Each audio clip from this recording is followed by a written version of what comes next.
Students, आज हम पल्लव वंश को आगे बढ़ाते हैं। आज हम शासक लेते हैं नरसिंह वर्मन द्वितीय। नरसिंह वर्मन द्वितीय, इनका काल है 680 से 720 ईस्वी। नरसिंह वर्मन द्वितीय 680 से 720 ईस्वी। पहले भी अपनी चर्चा हो चुकी है, इन तिथियों को याद नहीं करना। इनका खूब इम्पोर्टेंट प्रश्न बनता है। इनकी जो उपाधि थी वो उपाधि थी राज सिंह की। कौन सी उपाधि थी? राज सिंह की। और एक आगम प्रिय। आगम प्रिय। एग्जाम की दृष्टि से जो महत्वपूर्ण प्रश्न है वो ये है, इनकी कला शैली को इतिहास में राज सिंह शैली के नाम से जानी गई। Very very very important. देखो, पहले हम दो कला शैली पढ़ चुके थे। एक तो महेंद्र वर्मन शैली जो महेंद्र वर्मन के समय चली थी। दूसरी कला शैली खूब इंपॉर्टेंट थी, महामल शैली, जो नरसिंह वर्मन फर्स्ट के समय थी। और यह है नरसिंह वर्मन द्वितीय। इनके काल की कला शैली किस नाम से जानी गई? राज सिंह शैली। ये प्रश्न इंपॉर्टेंट है। अच्छा, इस राज सिंह शैली में जो मंदिर बने वो प्रसिद्ध मंदिर थे। एक तो था कैलाशनाथ मंदिर, कैलाशनाथ मंदिर। दूसरा ऐरावतेश्वर मंदिर। ये दोनों मंदिर कहाँ बने? काशी में। काशी का कैलाशनाथ मंदिर इंपॉर्टेंट है। कैलाशनाथ मंदिर, ऐरावतेश्वर मंदिर काशी में बने। और साथ में शौर मंदिर महाबलीपुरम में बना। यह भी इंपॉर्टेंट है। तो राज सिंह शैली का प्रमुख उदाहरण है शौर मंदिर, जो कहाँ बना? महाबलीपुरम में बना। इस महाबलीपुरम को भी महामलपुरम भी कहा जाता है। और इसका निर्माण किसने करवाया था? नरसिंह वर्मन फर्स्ट ने। आगे देखो, नरसिंह वर्मन द्वितीय ने अपना दूत मंडल चीन भेजा था। और एक चीनी बौद्ध यात्रियों के लिए नागपट्टनम, दक्षिण में ही नागपट्टनम शहर था, नागपट्टनम में एक विहार बनवाया था। चलिए, नरसिंह वर्मन द्वितीय हो गया। सिर्फ दो प्रश्न करोगे। एक तो इनकी कला शैली कौन सी है? राज सिंह शैली। और एक ये मंदिर कैलाशनाथ मंदिर कहाँ है? काशी में। और शौर मंदिर कहाँ है? महाबलीपुरम में। ये मंदिर किस शैली में बने हैं? राज सिंह शैली में। चलिए, अब आ जाओ नंदी वर्मन। नंदी वर्मन का काल है 731 से 800 ईस्वी। इनकी जो कला शैली थी वो थी नंदी वर्मन शैली। इनकी कला शैली में एक मंदिर बना है मुक्तेश्वर मंदिर। और ये मुक्तेश्वर मंदिर कहाँ है? काशी में। मुक्तेश्वर मंदिर और मुक्तेश्वर मंदिर कहाँ है? काशी में। और एक ये इम्पोर्टेंट याद रखोगे, प्रसिद्ध वैष्णव संत तिरुमंगई नंदी वर्मन द्वितीय के समकालीन थे। ये भक्ति आंदोलन में आते हैं, वहाँ पुनः पढ़ेंगे इन संतों को भक्ति आंदोलन में। चलिए, नंदी वर्मन द्वितीय का कौन सा प्रश्न किया? इनकी शैली कौन सी शैली कहलाती है? नंदी वर्मन शैली। और मुक्तेश्वर मंदिर कहाँ है? काशी में। और प्रसिद्ध वैष्णव संत कौन से थे इनके काल में? तिरुमंगई। चलिए, एक बार पुनः देख लो। नरसिंह वर्मन की उपाधि कौन सी थी? राज सिंह। और इनकी कला शैली का नाम क्या था? राज सिंह शैली। इस राज सिंह शैली में जो मंदिर बने, कैलाशनाथ मंदिर, ऐरावतेश्वर मंदिर, ये दोनों बने काशी में। और शौर मंदिर बना महाबलीपुरम में। अपना दूत चीन में भेजा था। चीनी यात्रियों के लिए नागपट्टनम में विहार बनाया था। और नंदी वर्मन द्वितीय की शैली कहलाती है नंदी वर्मन शैली। और मुक्तेश्वर मंदिर है काशी का। और प्रसिद्ध वैष्णव संत तिरुमंगई थे। यहाँ तो याद नहीं पूछा जाएगा इतना गहराई से, पर इतना याद रहना चाहिए, तिरुमंगई कौन संत थे? वैष्णव। कौन संत थे? वैष्णव। चलिए अब हम आगे चलते हैं। अब देखो अगला शासक हम लेते हैं नंदी वर्मन तृतीय। नंदी वर्मन तृतीय, ये आपको बोर्ड से दिखाई नहीं दे रहा होगा तो आप हेडिंग लिख लेना, ये है नंदी वर्मन तृतीय। नंदी वर्मन तृतीय, और इन अब भी ऊपर ही लिखा गया, इसको और नीचे लिख देता हूं दिखाई दे दे। नंदी वर्मन तृतीय, इसका काल कब है? 847 से 869 ईस्वी। तिथि नहीं याद करनी। इनके समय तमिल साहित्य के विद्वान पौरुन देवनार हुए हैं। खूब इंपॉर्टेंट है। तमिल साहित्य का प्रसिद्ध विद्वान था पौरुन देवनार, और इन्होंने पौरुन देवनार ने भारत वैणव नामक काव्य की रचना की। केवल हमने एक ही प्रश्न लिया इनका। तमिल साहित्य के विद्वान पौरुन देवनार थे जिन्होंने भारत वैणव नामक काव्य की रचना की। चलो अगली शैली आ जाओ, अगला शासक आ जाओ, अपराजित वर्मन। ये पल्लव वंश का अंतिम शासक था। पल्लव वंश का अंतिम शासक था। अच्छा, अब चोल शासक परांतक फर्स्ट ने हराकर इन्हें अपराजित वर्मन को मार डाला, और पल्लवों के स्थान पर किन का शासन हो गया? चोल। पल्लवों के स्थान पर किन का शासन हो गया? चोलों का। इसी के साथ इतिहास से पल्लव वंश समाप्त हो जाता है। अब पल्लव वंश के कुछ प्रश्न इस टॉपिक में आपको यूं लग रहा होगा बहुत से शासक ले रखे हैं, पर आप इनमें केवल इंपॉर्टेंट चीजें कर लो। इंपॉर्टेंट कौन सी हैं? जिन प्रश्नों पर वेरी वेरी इंपॉर्टेंट करे हैं, एक बार मैं पुनः दोहरा दूंगा, केवल उन्हीं को कर लेना। आपको बहुत ज़्यादा लगे तो मात्र 10 प्रश्नों में से एग्जाम में प्रश्न मिल जाएगा। एक इनकी पल्लव कला शैलियाँ वेरी वेरी इंपॉर्टेंट हैं, चाहे 4 बार लगा लो। और ये पल्लव कला शैलियाँ हम पहले पढ़ चुके हैं, यहाँ तो सिर्फ एक रिवीजन ही है। पल्लव कला शैलियों को 4 भागों में बांटा है। कौन सा? पहली थी महेंद्र शैली, दूसरी थी मामल शैली, तीसरी थी राजसिंह शैली, और चौथी थी नंदीवर्मन शैली। 4 शैली हैं। 2 महत्वपूर्ण हैं जिनमें अक्सर एग्जाम में आता है। यह महेंद्र शैली महेंद्र वर्मन के समय प्रारंभ होती है। महेंद्र वर्मन हमने पढ़ा था, महेंद्र वर्मन प्रथम शासक था जिसने मंदिरों को कटवाकर, जिसने पर्वतों को कटाकर, गुफाओं को कटाकर, पर्वतों को कटाकर और उनकी गुफाओं में गुहा मंदिरों का निर्माण करवाया था। यह पहला पल्लव शासक था। महेंद्र वर्मन के समय प्रारंभ कौन सी शैली? महेंद्र शैली। इस शैली के मंदिरों को मंडप कहा जाता है। इस शैली के मंदिरों को क्या कहा जाता है? मंडप। मंडप क्या थे?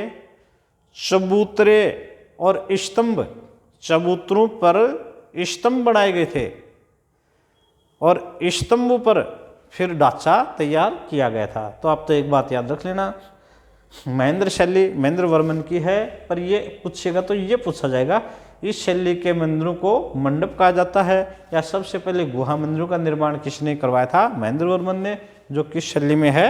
महेंद्र शैली। वेरी वेरी 4 बार इंपॉर्टेंट, सबसे महत्वपूर्ण यह है, पहले भी चर्चा कर चुके हैं। यह है मामल शैली। किस शासक के समय थी? नरसिंह वर्मन फर्स्ट। किसके समय थी? नरसिंह वर्मन फर्स्ट। नरसिंह वर्मन फर्स्ट की उपाधि थी कौन सी? महामल। नरसिंह वर्मन फर्स्ट की उपाधि थी महामल। तो ये नरसिंह वर्मन फर्स्ट के काल में मामल शैली विकसित हुई, और सभी मंदिर, इस कला शैली में जो मंदिर बने ना, सभी मंदिर मामल्लपुरम या महाबलीपुरम में बने। महाबलीपुरम में बने। महाबलीपुरम बसाया भी इन्होंने था, नरसिंह वर्मन फर्स्ट ने। अच्छा, इन पे हम पहले भी चर्चा कर चुके हैं। इनके काल में मंडप शैली में भी बने और एकाश्म रथ मंदिर बने। और ये जो रथ मंदिर बने ये प्रसिद्ध हैं, सप्त रथ मंदिर। इनको सप्त पैगोडा के नाम से जाना जाता है। 7 रथ मंदिर बनाए गए। अब तो मंदिरों की संख्या 8 है, पर सप्तरथ मंदिर के नाम से प्रसिद्ध थे। अच्छा, कौन कौन से मंदिर थे? धर्मराज रथ मंदिर। इनमें क्या था? इनमें पूरे पर्वत की कटाई कर दी और उस पर्वत को कटाई करके मंदिर का रूप दे दिया। और ये मंदिर पिरामिड था, है ना, पिरामिड का। इनका जो शिखर था ना, शिखर, वो पिरामिड के आकार का था। रथ में मूर्ति स्थापित की गई है। सबसे पहला मंदिर हम लेते हैं धर्मराज रथ मंदिर। ये सब पैगोडा में सर्वश्रेष्ठ मंदिर है। और इस धर्मराज रथ मंदिर में नरसिंह वर्मन फर्स्ट की मूर्ति भी इस मंदिर में स्थापित है। दूसरा मंदिर देखो, भीमरथ। ये धर्मराज युधिष्ठिर के नाम से था। दूसरा भीमरथ, भीम के नाम से था। अर्जुन रथ, सहदेव रथ, गणेश रथ, वैलकुटई रथ, पीदरी रथ और द्रौपदी रथ। ये द्रौपदी रथ सबसे छोटा था, सबसे छोटा था। चलो, अब तीसरी शैली आ जाओ, राजसिंह शैली। राजसिंह शैली किसके समय थी? नरसिंह वर्मन द्वितीय के समय। नरसिंह वर्मन द्वितीय। अच्छा, इस राजसिंह शैली के मंदिरों में क्या परिवर्तन आया? सप्तरथ मंदिर तो थे पर्वतों को काट करके, पर्वतों को ही काट करके। इसमें महेंद्र वर्मन शैली में बनाए गए थे गुहा मंदिर। पर्वतों को काट करके चबूतरों पर मंडप बनाए गए, स्तंभ बनाए गए। और ये पूरे के पूरे पर्वत को ही रथ का आकार देके उसमें मूर्ति स्थापित की गई, रथ मंदिर कहलाए। इनके जो शिखर हैं वो पिरामिड के हैं। पर राजसिंह शैली में जो मंदिर बने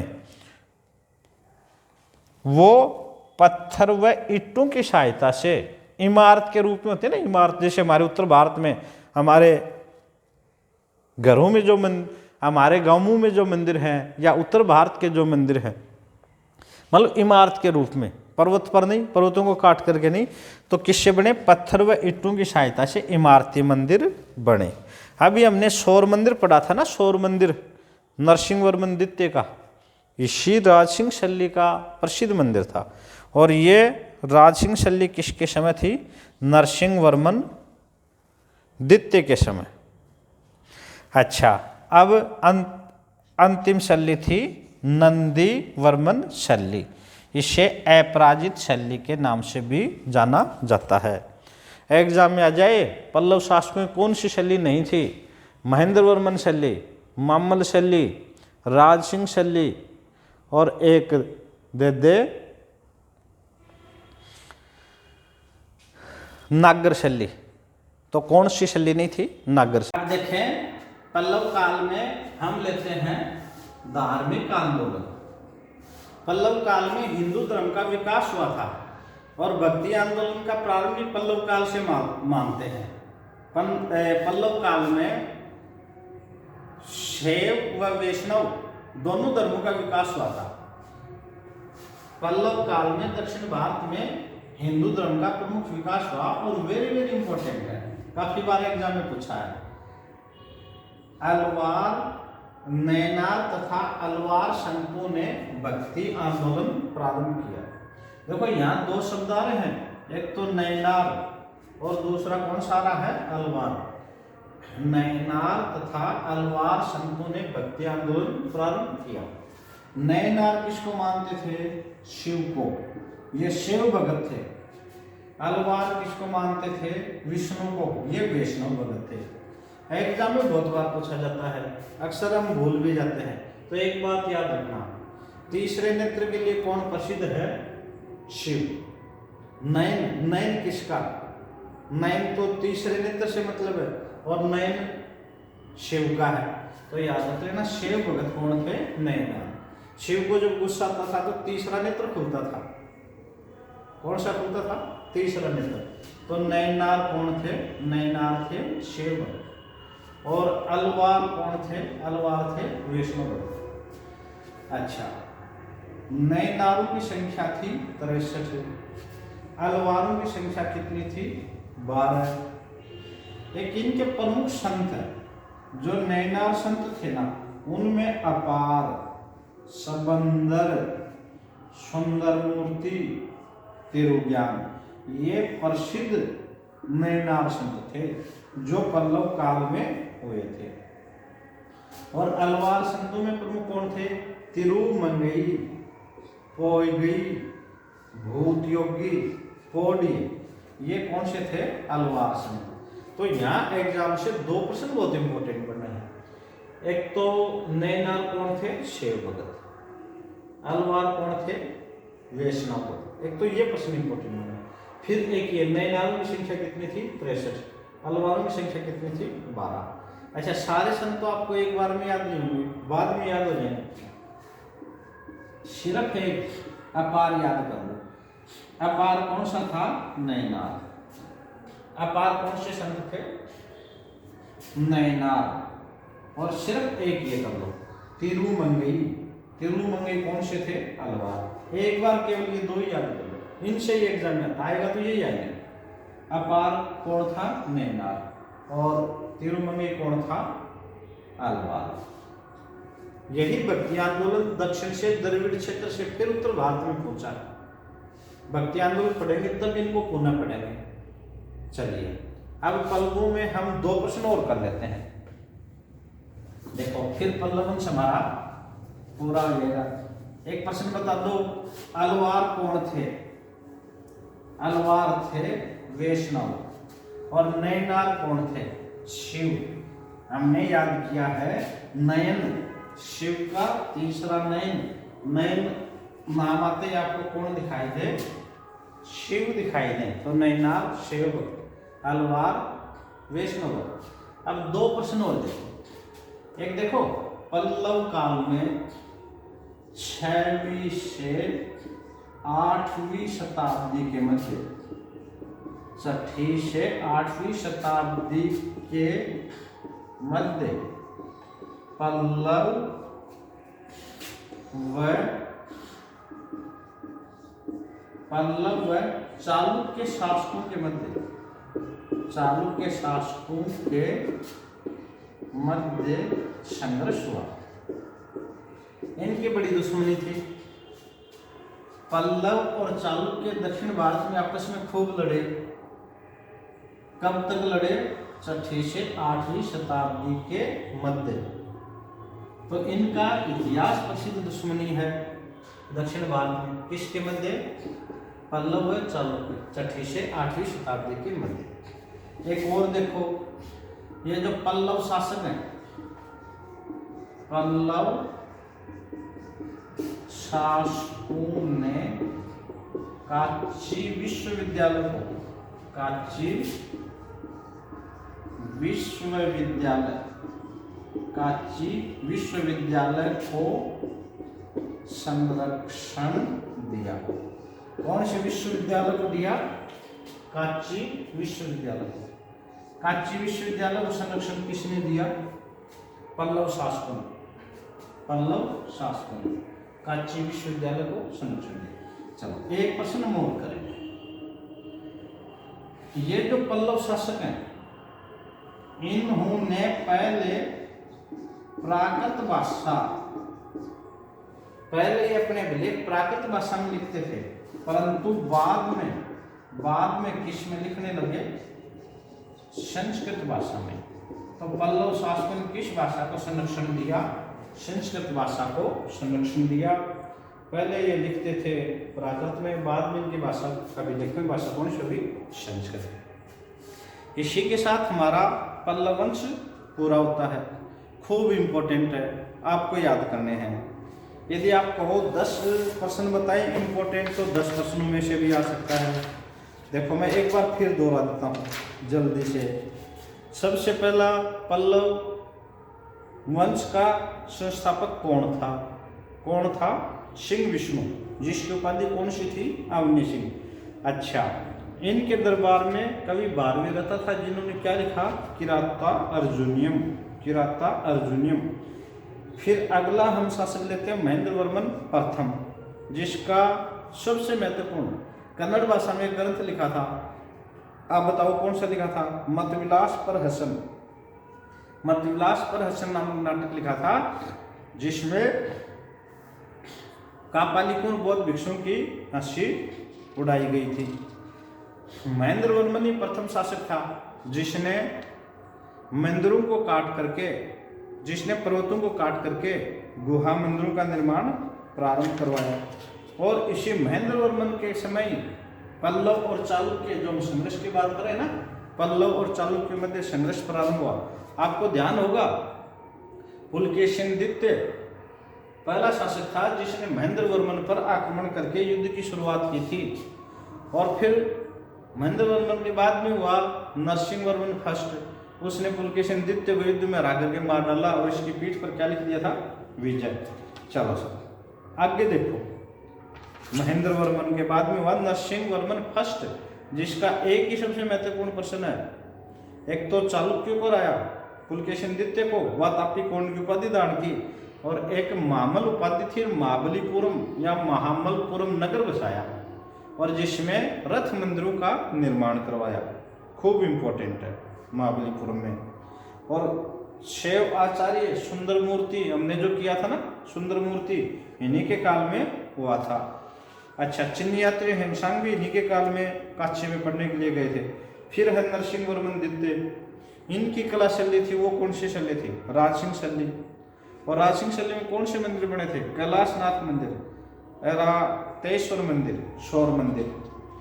अच्छा, इनका दरबारी कवि दांडी था जिन्होंने दशकुमार चरित्र की रचना की।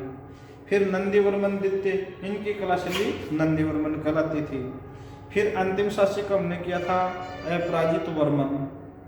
फिर हमने इन शैलियों के बारे में, सर्वश्रेष्ठ मंदिर है वो युधिष्ठिर है, सप्तरथ मंदिर, सप्तपैगोड़ा मंदिर। 6वीं से 8वीं शताब्दी पल्लव व चालुक्य के मध्य संघर्ष, कांची विश्वविद्यालय को संरक्षण दिया।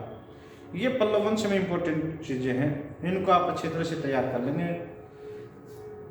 कल हम लेंगे नया टॉपिक।